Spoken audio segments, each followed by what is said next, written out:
हरे कृष्ण समस्त भक्तबिंद श्री चरणे प्रणाम गुरुदेव एवं सर्वोपरि शिल प्रभुपादेर चरणे प्रणाम निवेदन करे कृपा आशीर्वाद प्रार्थना करी। आजकेर आमादेर गीता पाठ श्रीमद् भगवत गीता तृतीय अध्याय श्लोक नम्बर 37। तो तार आगे श्लोके अर्जुन तिनी प्रश्न करछेन भगवानके जे आमरा कर्म करते गিয়ে যে ভুল কর্মগুলো করে বসি পাপ কর্ম করে বসি সেগুলো কি আমার পূর্বজন্মের কর্মের জন্য কর্মফল নাকি আমার স্বভাব অনুযায়ী নাকি ভগবানের ইচ্ছায়।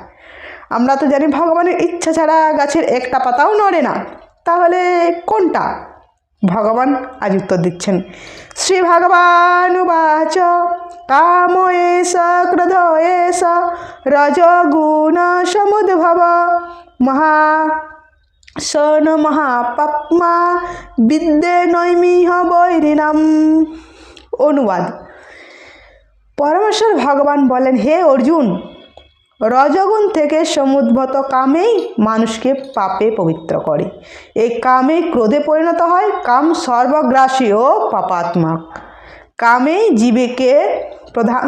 কামেই জীবের প্রধান শত্রু বলে জানবে। তো মানুষের জীবনে যে কাম সেক্স ডিজায়ার যা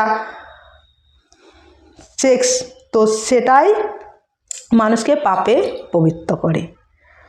তো সেই পাপ সেই কাম কোথা থেকে আসে, সেক্স কোথা থেকে আসে না রজগুণ থেকে। রজগুণ সমুদ্ভবা। তো আমরা জানি আমাদের শত্রু অনেক। তো ভগবত গীতায় শ্রীমদ্ ভগবত গীতায় আমরা দুটো শত্রু জানব, দুটো শত্রু।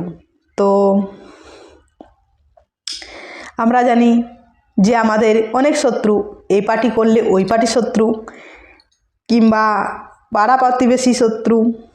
তো ভগবান কৃষ্ণ সেটিকে কাউন্টিং করেননি। তো এখানে আমরা জানব প্রধান শত্রু প্রথম শত্রু কি না কাম। সে কামেই মানুষকে পাপে পবিত্র করে। তো যেটা হচ্ছে সেক্স লাইফ। তো চাণক্য পণ্ডিত বলেছেন যে যেখানে কাম সেখানে নাহি রাম, আর যেখানে রাম সেখানে নাহি কাম। তো কাম থাকলে ভগবান সেখানে থাকবেন না। তো এই কামই হচ্ছেন মানুষের প্রধান শত্রু, আর এই কামই মানুষকে পাপে পবিত্র করে। তো আজ এই পর্যন্ত, পরবর্তী আলোচনা পরে শ্লোকে। হরে কৃষ্ণ।